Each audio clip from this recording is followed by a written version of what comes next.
pourquoi un film? Effectivement, cette entreprise qui a employé aux alentours de 2000 personnes va se démolir, se dépolluer petit à petit. Et il me semble qu'il faut garder l'historique. L'historique, parce que c'est un historique culturel, patrimonial mais culturel. Aujourd'hui, il reste encore 2 entreprises qui travaillent dessus. Donc, le passé, pour se tourner vers l'avenir, il me semble que c'est important. Dans le projet, aujourd'hui, il va y avoir de la reconquête, de berges, des berges de la Tardoire, de la rivière, des projets structurants au niveau des entreprises qui existent aujourd'hui, peut-être une gendarmerie qui va arriver dans les 3 ans, et par ailleurs peut-être 2 petits programmes de logement pour venir un petit peu conforter les 2 communes de La Rochefoucauld et Saint-Projet, mais aussi la ville de La Rochefoucauld, évidemment. Alors moi j'y suis doublement sensible parce que j'ai travaillé dans ce site. J'ai travaillé dans ce site et lorsque je me promène à l'intérieur aujourd'hui, ça fait mal parce qu'il n'y a plus de machines. Et moi je sais que j'ai un peu d'émotion quand je me promène dans ces bâtiments aujourd'hui.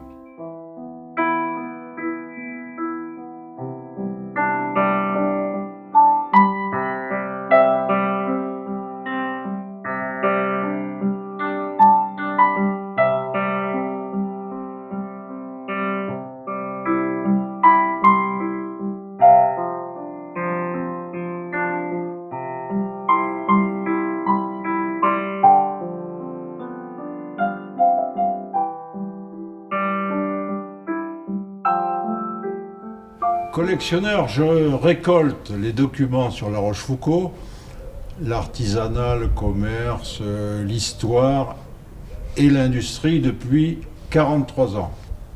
Alors, les plus vieilles sources évoquent au Moyen-Âge les tanneries établies le long de la Tardoire. Alors, c'est la première industrie. La Rochefoucauld possédait à cette époque 2 moulins à temps, le moulin des Poutignac et le moulin du Prieuré, qui sont aujourd'hui disparus. À cette époque, le lavage des cuirs s'effectuait à la rivière Tardoire. Ça, c'est pour la première étape. La seconde étape, à la fin du XVIIIe siècle, disons de 1750 à 1780, on a des plantations de mûriers dans les jardins de Saint-Florent et autour du château. Alors ces mûriers permettent l'élevage des vers à soie et ainsi était alimentée la seconde industrie séricicole. Et à cette époque-là, fin 18e, La Rochefoucauld comptait 2 filatures. Ensuite, on a une autre étape au 19e siècle. Au 19e, avec une 3e industrie qui s'établit aussi à Saint-Florent et qui va rendre la cité rupificaldienne célèbre en Europe. Il s'agit du fil de La Rochefoucauld. On parle du fil de La Rochefoucauld et du galon de La Rochefoucauld. Alors la plus importante maison, l'établissement qui centralise, alors ça de 1815 à 1893, c'est la maison Migeon, qui a été la plus importante. J'ai retrouvé une lettre avec marque postale de 1869, Second Empire, et une facture avec en tête gravée de 1891, avant qu'elle n'aille s'établir en 1893 à La Rochelle. On n'évoque pas la chaussure, on n'évoque pas les Tuileries qui apparaissent elles aussi au milieu du XIXe siècle. Ensuite, au début XXe siècle, très exactement en 1906, l'ingénieur des arts et métiers, Louis Chéniaud, s'associe à messieurs Lamoine et Fesneau et succède aux divers ateliers textiles qui étaient installés déjà au 19e en bordure de Tardoire. Alors, nous possédons dans nos classeurs là, un petit papier très modeste intitulé Draperie Nouveauté, qui est daté de 1907, l'année suivante de l'installation, et co-signé par les trois associés, Lamoine, Fesneau et Chéniaud.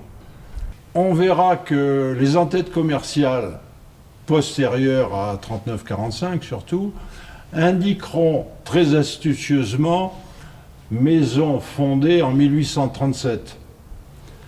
Alors, comme on sait, la réclame, la publicité est quelquefois un peu abusive.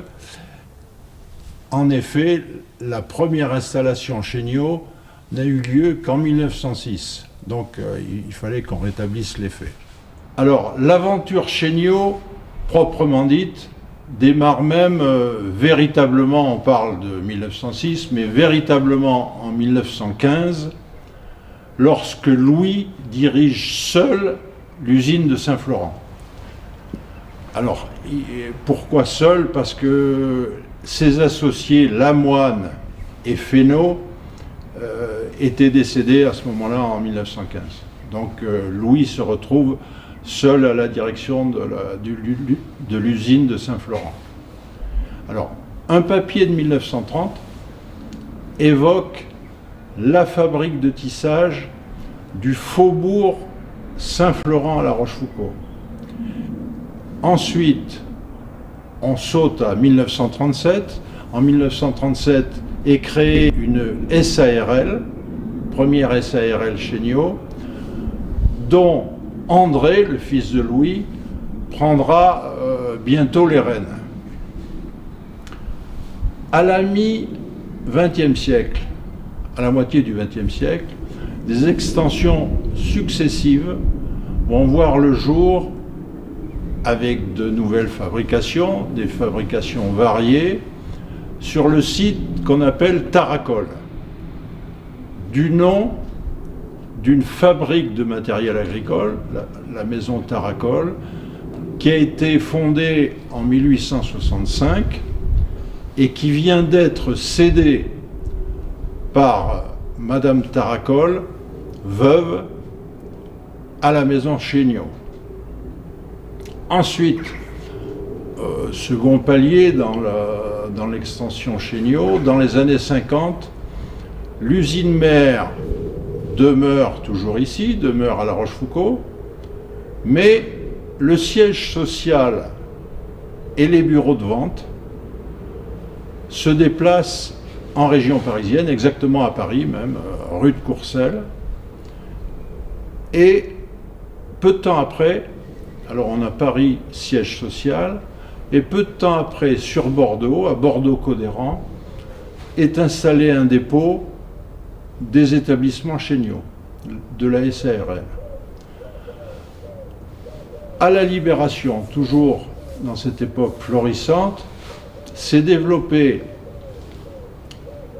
sur l'ouest atlantique une filiale importante de Chéniaud qui s'intitule les Feutres de l'Ouest. Alors les Feutres de l'Ouest sont installés et se sont développés d'abord à Cugand en Vendée, on pourra montrer une carte postale de Cugand, et en Loire-Atlantique dans le 44 à Clisson.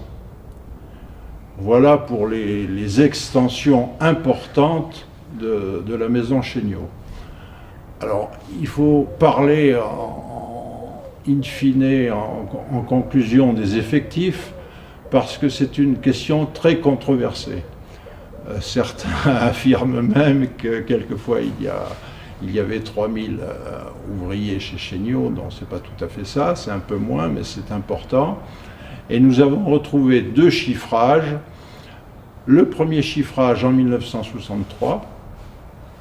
Alors, l'ensemble Chéniaud feutre de l'Ouest, occupé à cette époque, début des années 60, 1200 ouvriers. C'est quand même, vous voyez, conséquent. Ensuite, on a un second chiffrage donné par un rapport de stage d'une stagiaire des établissements André Chéniaud en 1967. En 1967, Chéniaud et ses filiales employaient environ 1500 ouvriers.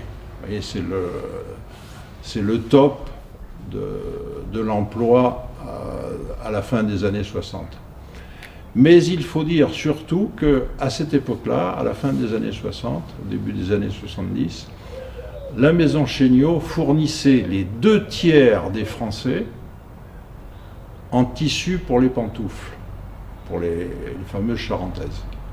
Donc vous voyez l'importance de Chéniaud à la fin des années 60.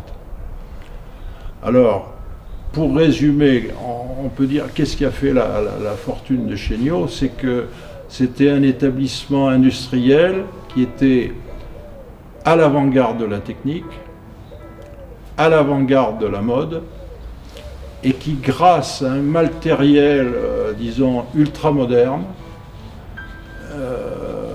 a progressé, a beaucoup progressé.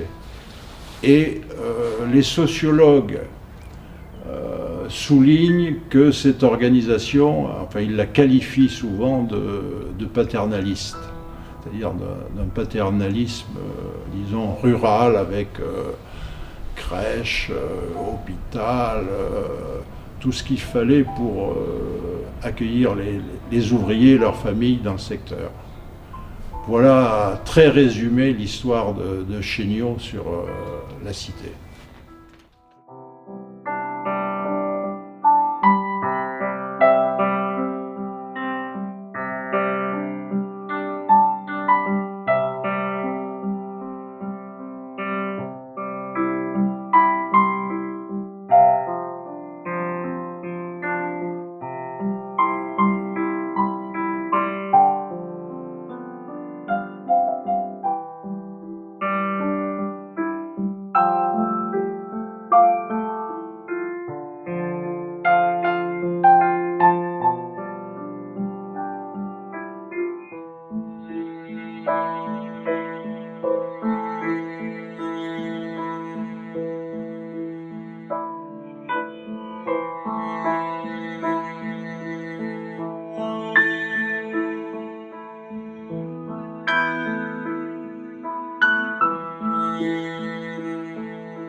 Des employés, quand je suis arrivé en 85, on devait être environ 1500, 1600. Et quand je suis parti en 97, nous étions encore 1100 à 1200, dont une centaine d'intérimaires. C'est-à-dire que moi, j'étais responsable d'un secteur au plastique, secteur plastique, responsable d'une partie du secteur. Et quand je suis arrivé ici, j'ai pris le flambage, donc l'assemblage de matériaux. Et pendant jusqu'à la retraite, quoi. Et là, on a pu confectionner des articles aussi bien pour la chaussure, le vêtement, l'isolation que pour la périculture ou autre. Alors, je peux dire que là, moi personnellement, j'ai passé le temps que j'ai travaillé chez Chéniaud, j'ai toujours travaillé passionnément, parce que c'était intéressant d'y travailler, étant donné qu'on avait une diversité de produits. C'était même peut-être exagéré, surtout vers la fin.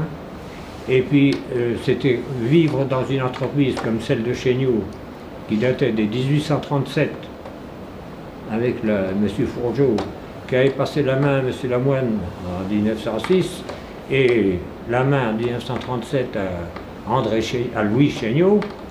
Et là, on se retrouve avec une entreprise plus que 150 avec 15 hectares de bâtiments construits en plus. Donc on avait l'impression de vivre dans quelque chose d'exceptionnel, quoi. Et ça, c'est passionnant. Ce qui est certain, c'est que là, bon, les difficultés financières qui sont intervenues à partir de 1984, 85-86, non pas parce que j'arrivais dans la maison, mais qui sont intervenues ont été dues surtout à la crise pétrolière, la concurrence étrangère des pays de l'Est et du Sud-Est asiatique, et certain qu'on avait aussi, ça il faut le reconnaître, des charges qui étaient peut-être exagérées au niveau manutention, parce qu'on avait une usine à Tarracole, et il fallait traverser la route et tout, et donc ce qui entraînait le passage de matériaux qui étaient fabriqués à Saint-Florent, qu'à la Tarracole, qui revenaient sur Saint-Florent. Donc ça c'était certain. Il est certain aussi qu'il y a peut-être d'autres, il y a d'autres raisons qui ont été dénoncées par certains, et même par certains qui n'ont jamais travaillé dans l'entreprise, mais de toute façon, l'usine était, on peut dire, condamnée à être obligée de changer d'optique et changer de fabrication à cause de la conjoncture économique européenne et mondiale. Je suis arrivé en 1962. J'ai intégré directement le bureau d'études dit de Saint-Florent, puisque c'est la partie de l'usine qui touche la place Saint-Florent. J'ai fait là quelques années. Ensuite, je suis reparti de l'autre côté de la Nationale 141 à l'usine dite de Tarracole. J'y ai fait là un bon parcours, puisque j'ai ensuite intégré la nouvelle fabrication que l'usine avait pris en charge, c'est-à-dire le travail pour l'automobile, tout ce qui était textile. J'ai ensuite été muté à l'usine de Cugan, en Vendée. Là, j'y ai fait également quelques années en tant que responsable de fabrication et entretien. Et puis, je suis revenu à l'usine de La Rochefoucauld, où là, j'ai pris la direction de tout ce qui était entretien bâtiment, construction de bâtiments, étude des nouveaux bâtiments, responsable depuis le bureau d'études jusqu'à la réalisation des bâtiments. Quelle était la période de plus grande ampleur où ça s'est développé le plus? Oh, c'était les années 62 jusqu'à 80. Ah, il y a eu le choc pétrolier, 1970, comme l'a dit mon collègue tout à l'heure. Ça a mis une petite claque à l'usine. 72, ça a été également assez dur à avaler, mais l'usine s'est bien réorganisée. Et justement, on a travaillé à ce moment-là pour l'automobile qui a amené pas mal de travail à cette usine. Quels étaient les produits spécifiques qui sortaient de l'usine ici? Alors là, je ne vous dirai pas tous les produits spécifiques parce qu'il y en avait une multitude, mais on travaillait surtout pour la chaussure, tout ce qui a trait à la chaussure, les feutres. Donc on a travaillé pour l'automobile, on travaillait aussi pour le caoutchouc, mais caoutchouc chaussures. On travaillait aussi pour des matériaux qui servaient à faire qui rentraient dans la composition des cartouches de chasse. Et puis il y avait du floqué aussi à un moment donné qui permettait de. On travaillait avec Remington, toutes ces boîtes-là pour présenter les rasoirs. Qu'est-ce que l'on a pu faire? On a pu faire les tissus en du plastique. Si c'est le polaire n'est venu qu'après. Donc je ne pourrais pas tout vous dire parce qu'il y en avait une multitude, ce qui faisait la force de l'usine d'ailleurs, parce que lorsque l'on avait une baisse quelque part, il y avait toujours d'autres secteurs qui remontaient et qui mettaient à niveau l'usine. Et la diversité n'a pas été un handicap à une certaine époque? Peut-être qu'à la fin, face à la concurrence étrangère, certainement, parce qu'il y a eu pas mal de productions qui ont été supprimées. On se trouvait en face à face avec des pays étrangers qui travaillaient, comme l'Italie, 24 heures sur 24 sur des tapis de sol. On faisait des tapis de sol, des tapis muraux. Et donc on a été effectivement face à des concurrences qui ont obligé l'usine de prendre d'autres directions.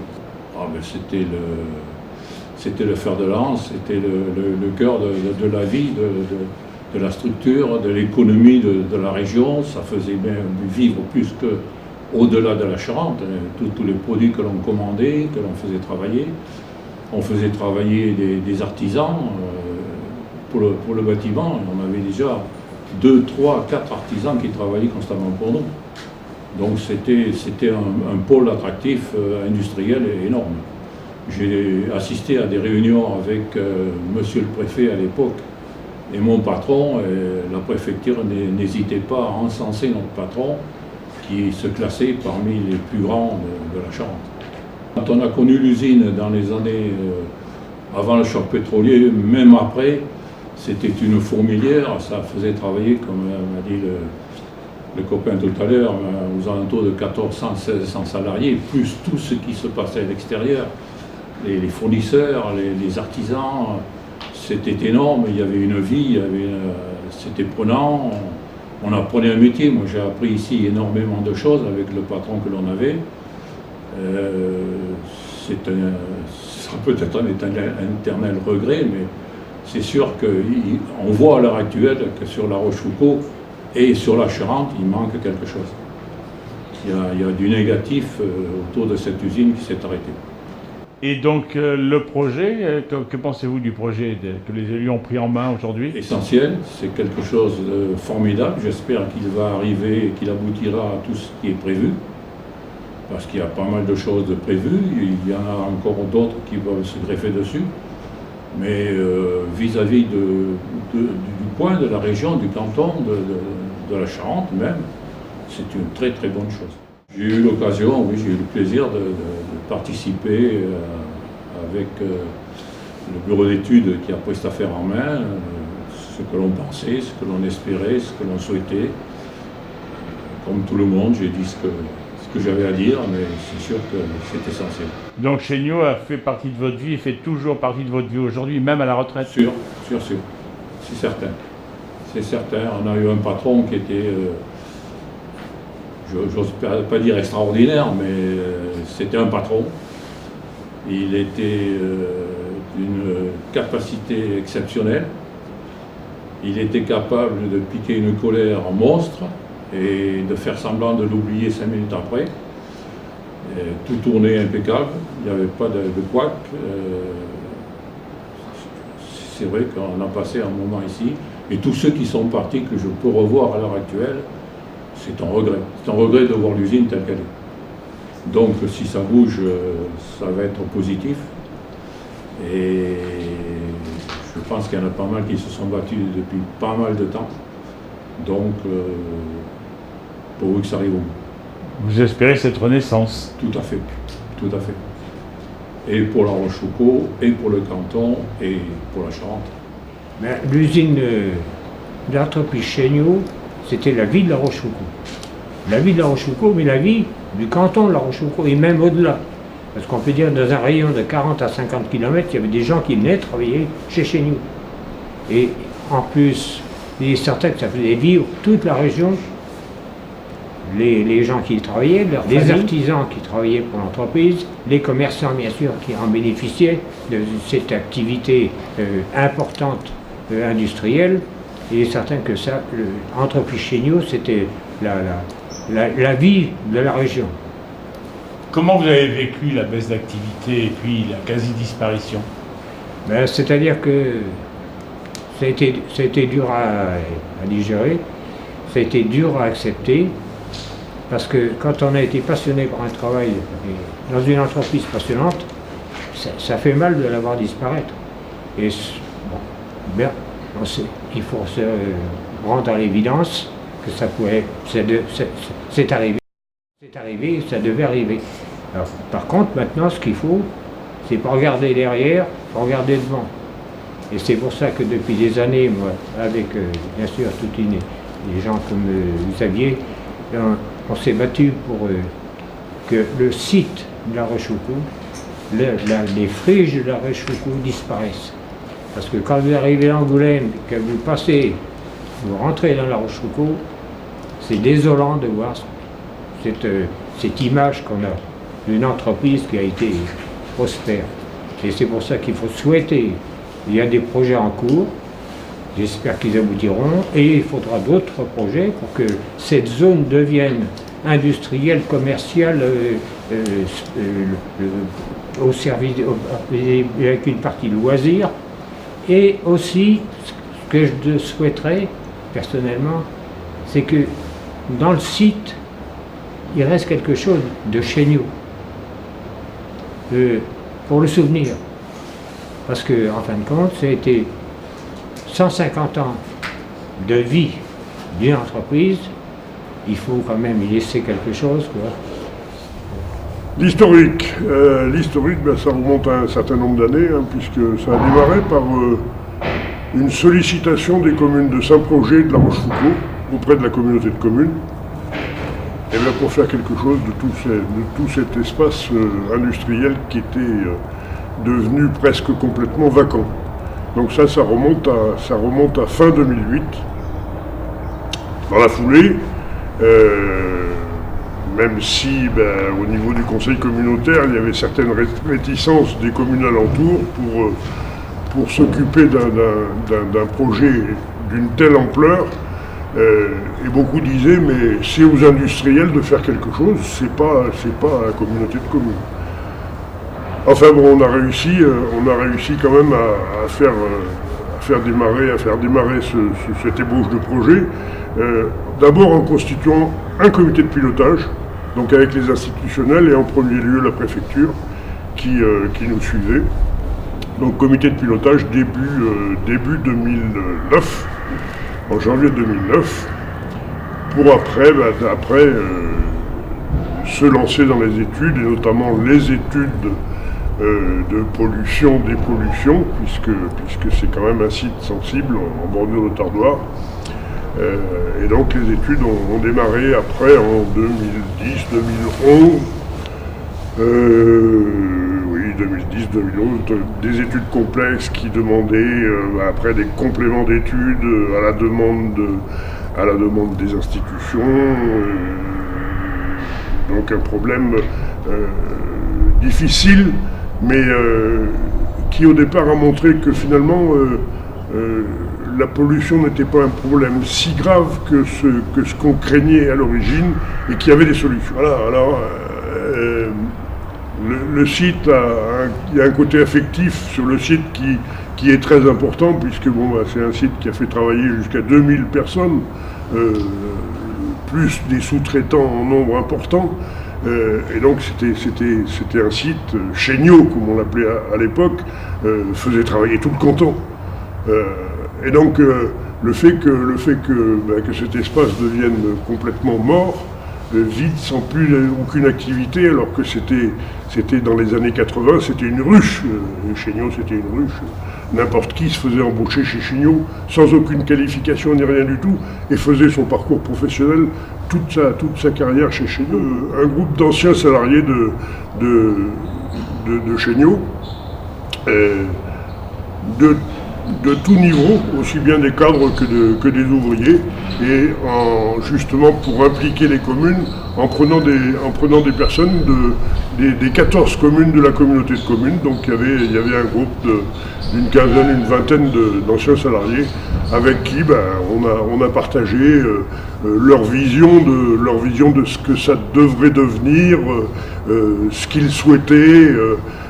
Donc un premier atelier participatif avec des locaux directement concernés, avant d'autres ateliers participatifs, puisque avec le bureau d'études qu'on avait retenu pour faire l'étude urbaine globale de requalification du site, donc le cabinet Bézi était très, très porté sur justement les ateliers participatifs, ce qui fait que ça a donné lieu à de nombreux ateliers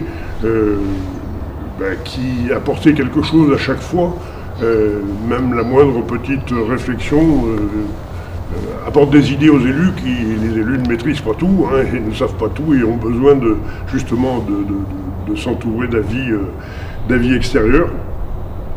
Et donc des ateliers participatifs, mais ce qu'on avait appelé des visites urbaines, donc avec la population. La population était invitée, La Rochefoucauld, mais les communes environnantes, à faire un parcours à la fois le tour du site, mais également les environs immédiats de la ville, pour voir justement la jonction qu'on pouvait faire dans la requalification du site, la jonction qu'on pouvait faire avec le centre urbain, et que le bureau d'études puisse orienter son travail vers ça. Ce grand projet va se faire étape par étape. La première étape va concerner la déconstruction des superstructures sur Chéniaux Textile, en bordure de Tardoire. Puis une deuxième phase qui va être la déconstruction des infrastructures et la dépollution. Ensuite, on travaillera sur la partie restructuration de l'usine Silac Industrie, puis en parallèle la gendarmerie, et après on ira sur le site sur Taracol. Mais la priorité, c'est le site de Saint-Florent. Quelle va être la durée en termes de temps? Alors la durée, c'est un projet qui va durer une vingtaine d'années. Sur ce projet, on travaille avec la préfecture de région, la préfecture de Charente, la région, le département, l'établissement public foncier qui est notre bras droit pour l'achat et la déconstruction, et aussi des services de l'État comme l'ADEME. Alors ce projet s'appelle ZAC Terrasse de Tardoire, et l'objectif c'est de revitaliser le centre-bourg de La Rochefoucauld.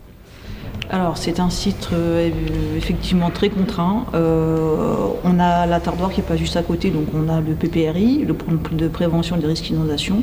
On est en zone rouge sur certaines parties et en zone bleue sur d'autres parties. Ensuite, on a bien sûr, c'est un ancien site industriel, donc évidemment on a de la pollution, tant au niveau des bâtiments avec l'amiante, mais aussi dans le sol. On a aussi, comme on est proche du château de La Rochefoucauld, on a bien sûr l'archéologie préventive. Il y a aussi des vestiges d'un ancien moulin. On a le prieuré qui est juste à côté, les vestiges d'une ancienne abbaye. Donc quand vous cumulez tout ça, en gros, toutes les contraintes figent l'usage du sol futur du site. Donc en fonction de ces contraintes-là, on a identifié différents usages. L'habitation à un endroit, ici on peut faire que de l'espace public, ici les industries, etc. etc. Donc voilà. Dans le projet d'aménagement de cette ZAC, l'objectif primordial pour les élus de la CDC de La Rochefoucauld du Périgord, c'est que les repuficaliens se réapproprient ce site. Tant d'un point de vue des berges de la Tardoire, c'est l'objectif de ce site ici, le foncier Chéniaux Textile, mais aussi de créer une véritable coulée verte entre le bois du château qui est juste derrière nous et Taracol qui est plus au sud, afin de relier la Tardoire, donc voilà, au sud du site. L'objectif aussi, au niveau du prieuré, si on arrive à le faire, c'est sous le prieuré, comme je disais tout à l'heure, il y a des anciens vestiges de l'abbaye. L'objectif, si on y arrive, on espère qu'on y arrivera un jour, c'est de réhabiliter ces anciens vestiges et de créer un véritable cheminement afin que les habitants puissent se promener à l'intérieur de ces anciennes vestiges. Pour parler uniquement de ce site ici, Chéniaux Textile, là où on est aujourd'hui, l'objectif primordial, c'est vraiment de créer un espace public où les gens puissent venir s'asseoir, lire, échanger, discuter, créer des jeux pour les enfants, se réapproprier les berges de la Tardoire. Voilà, c'est vraiment l'idée principale de ce site-là. Sur un levier touristique, c'est une bonne complémentarité au château. Tout à fait, justement, c'est en lien. Un des objectifs aussi, ce serait, pour l'instant c'est pas dans cette phase-là, mais un des objectifs, ce serait de créer, donc, comme je l'ai dit tout à l'heure, une coulée verte entre le bois du château, Taracol, mais surtout créer un espace aussi où les cars puissent se garer. Et pourquoi pas, imaginer un circuit, il existe déjà, mais imaginer un circuit un petit peu plus poussé à l'intérieur du bois du château pour accéder directement au château.